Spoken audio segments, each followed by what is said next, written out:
Hello everyone, my name is Rupina Rafiq Mulla, Department of Zoology from Sadhguru Gadge Maharaj College, Karad. So today we will discuss about the unit number 4, paper number 2nd, unit number 4, respiration. Respiration, first of all we will discuss about the definition of the respiration. In that definition, this respiration is a biochemical process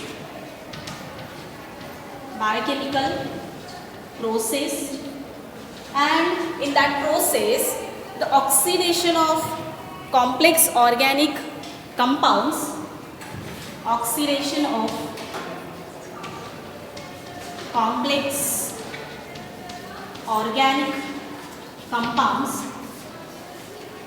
and the liberation of chemical energy. In that, the oxidation of complex organic compounds means which organic compounds? In that, the amino acids, fatty acids and the glucose molecules.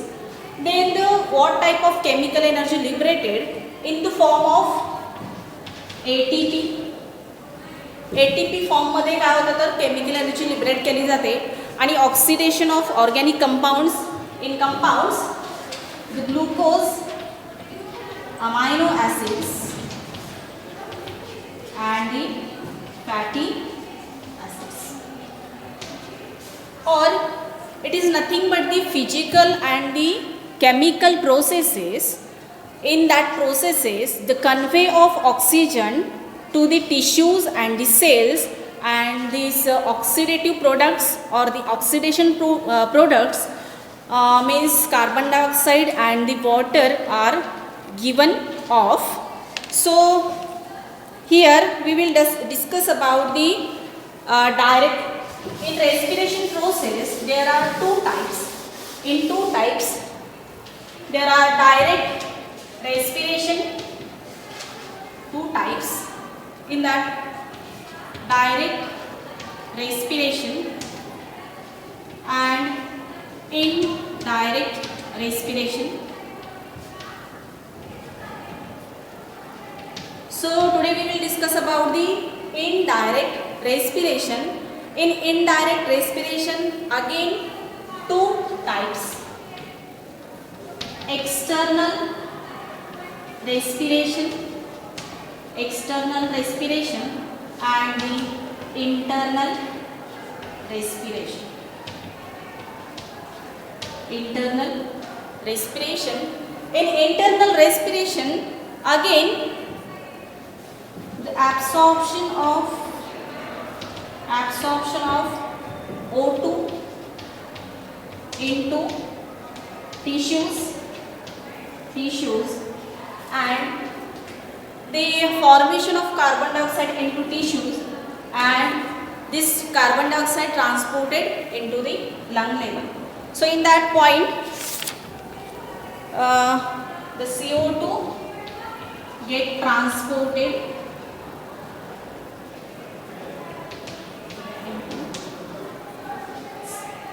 okay.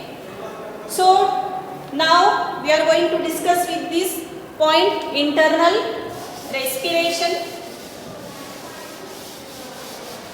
In internal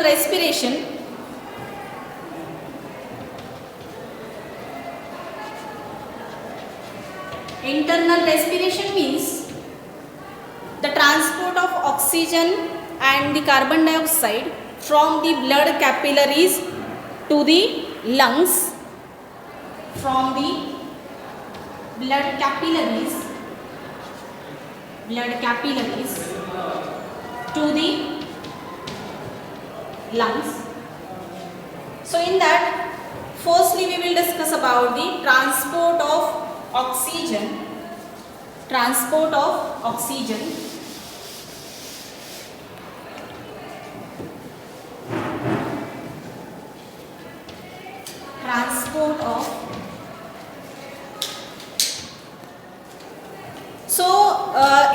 body, the oxygen concentration means we consider the 100%.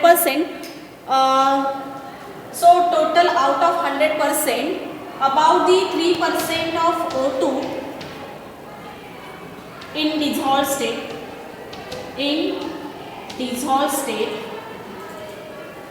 in plasma of blood,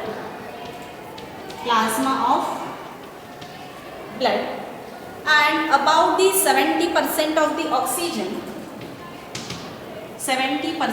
oxygen, get associated or the combined with the hemoglobin,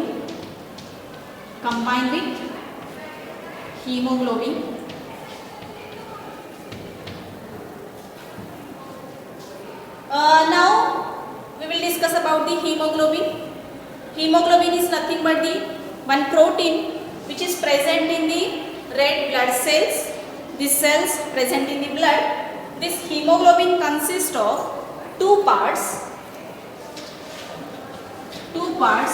One is a protein part, and another is a non-protein part. So in protein part, it's called as globin protein, and the non-protein part is heme. This heme has a 4 iron atoms, and for this each iron atom carry one oxygen molecule. Each iron atom carry one O2 molecule.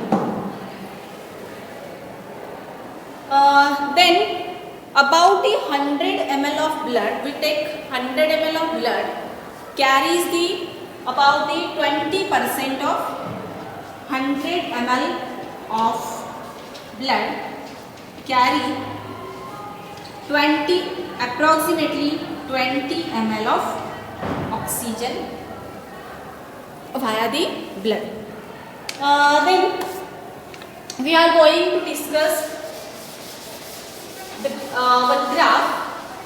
This graph is nothing but the oxygen hemoglobin dissociation curve, or simply we call the oxygen dissociation curve.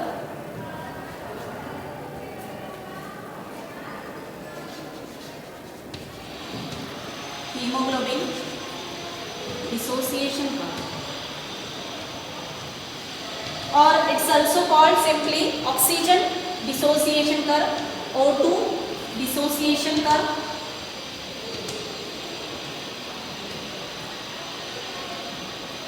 So this graph shows, or this curve shows, or the definition is the association between the partial pressure of the oxygen present in the blood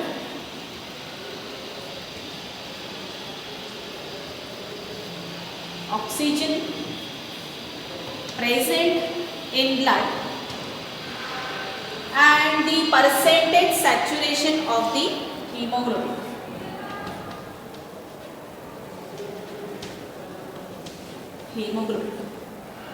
So here, what is the partial pressure of the oxygen? Means the pressure exerted by the individual gas, nothing but the partial pressure of the oxygen. And what is the meaning of percentage saturation of the hemoglobin? Means how much amount of hemoglobin combines or the bind with the oxygen molecules. Then one curve shows, one graph here we draw. So on the x-axis we plot partial pressure of the oxygen, and on the y-axis we are getting percentage saturation of the hemoglobin. This graph shows if the partial pressure of the oxygen in blood 40 mm of Hg, then the percentage of saturation of hemoglobin is a 75%, So this point is denoted by P75. Or if the partial pressure of the O2, which is 100 mm of Hg, here measurement is Hg, partial pressure of gas measured in the mm of Hg. If the partial pressure of the oxygen in the blood is 100 mm of Hg, then the percentage saturation of the hemoglobin is about the 95%. Means this graph indicates the lower part of this graph shows the oxygen hemoglobin dissociation, and the upper part of this graph denotes the association between the hemoglobin and the oxygen. Then this graph showing and called as the sigmoid curve or the S-shaped curve. So this graph moving towards the right side or shifted towards the right side or the left side. Why? Because some factors are responsible for this curve shifted towards the right or towards the left side. So in that we will discuss some factors or various factors. In that, first, the partial pressure of the oxygen. First factor responsible, some factors responsible for this graph either shifted towards the right side, shifted to right side, and it indicates if this graph or this curve shifted towards the right side means the oxygen dissociate from the hemoglobin. So first factor is partial pressure of the oxygen. If in blood this partial pressure of the oxygen will get decreases, then this curve shifted toward the right side,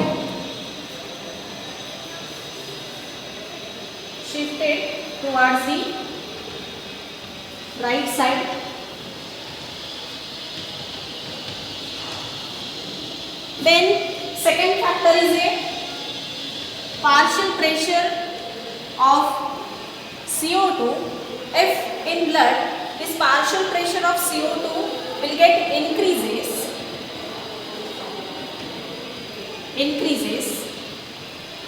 then this curve also shifted towards the or to the right side, and this phenomenon or this effect is nothing but the, or it's called the Bohr's effect. The scientists studied on this effect. Means the partial pressure of CO2 will get increases in the blood, means the association or the attraction between the hemoglobin and the oxygen will get decreases. Then third factor is H plus ion concentration.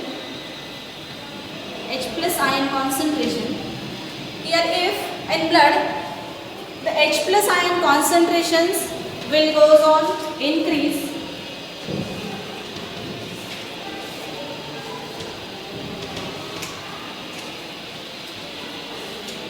and pH will get decreased.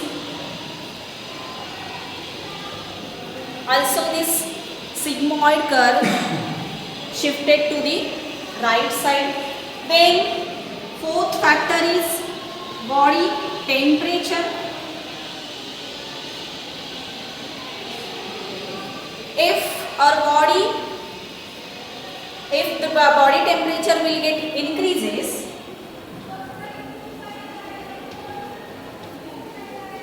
also this curve gets shifted towards the right side or to the right side.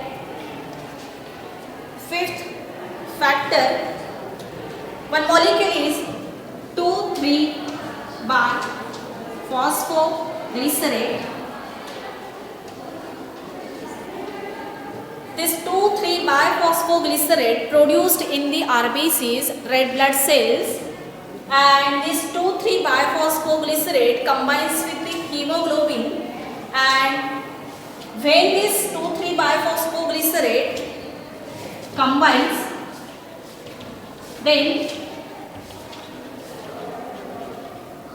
this molecule will reduce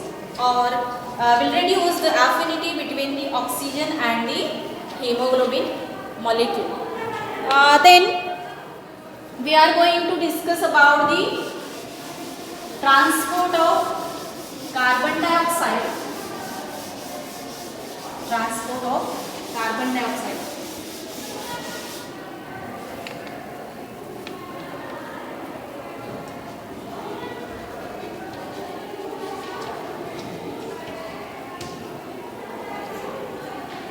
This carbon dioxide present in deoxygenated blood in large amount.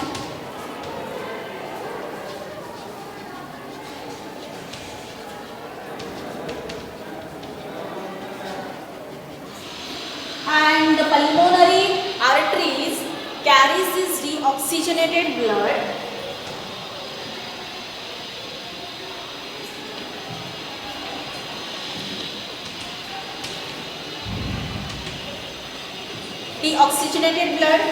to the heart, and from the heart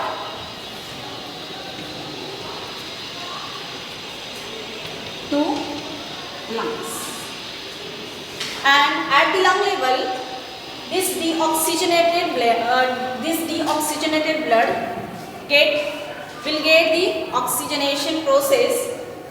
So here we are going to discuss the transport of carbon dioxide. In 3 ways this carbon dioxide transported via the blood. In that, first, as a dissolved state. Second one is as a bicarbonate ions, and third one is as a carbamino hemoglobin. So we are going to discuss first point, dissolved state. Most of the carbon dioxide dissolved state in the plasma of blood.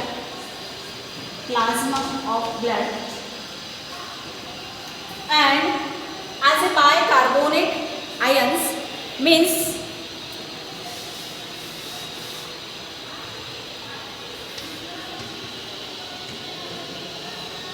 most of the CO2 present in this bicarbonate ions in plasma as well as and in RBCs. Okay, so we will discuss this as a bicarbonate ions. Suppose these are the tissue cells, and surrounding this tissue cell, these are the capillaries, and these blood capillaries having this RBC, and this blood having plasma. Here this CO2 get diffused into the plasma, and some CO2 diffuse into the RBC.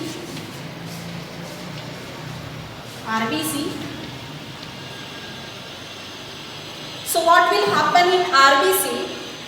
In RBC, this CO2 combines with the water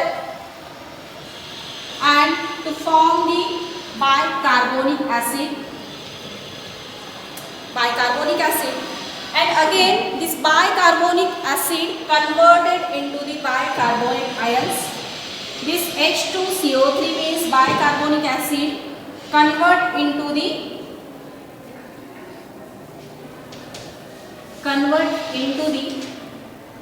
bicarbonate ions.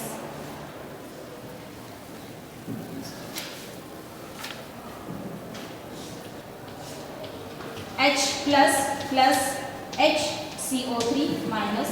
These are the bicarbonate ions. Then here these all reactions are reversible reactions, and in these reactions one enzyme is required. It is nothing but the carbonic anhydrase. Carbonic anhydrase.